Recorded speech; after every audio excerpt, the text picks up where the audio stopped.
Mihira, we got patient 321 on 4 antibiotics. Keep a close eye on the infusion rate.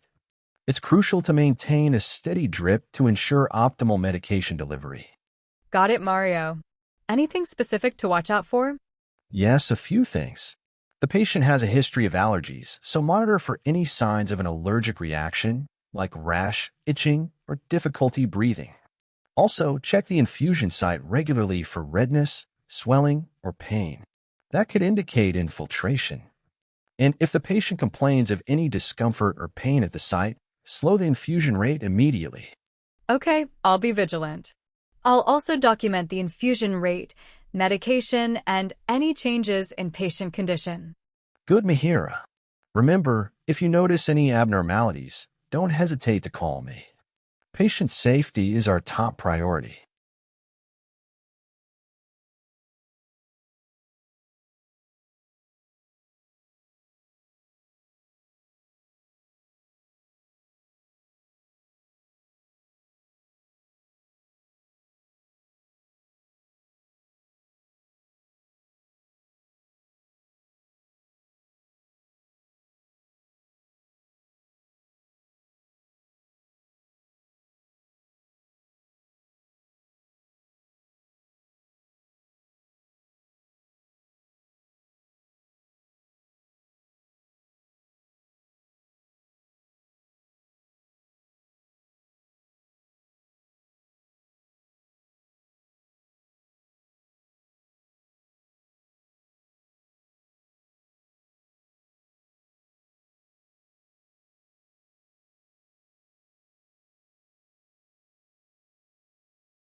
It's understandable to feel nervous about your recovery.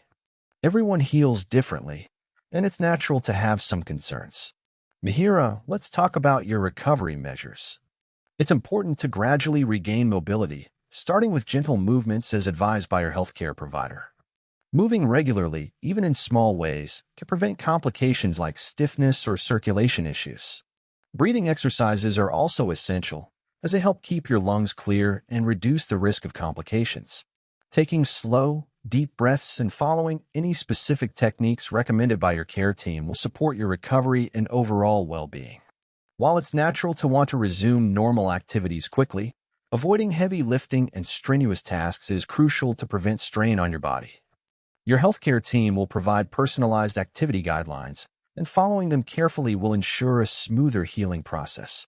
How does that sound to you?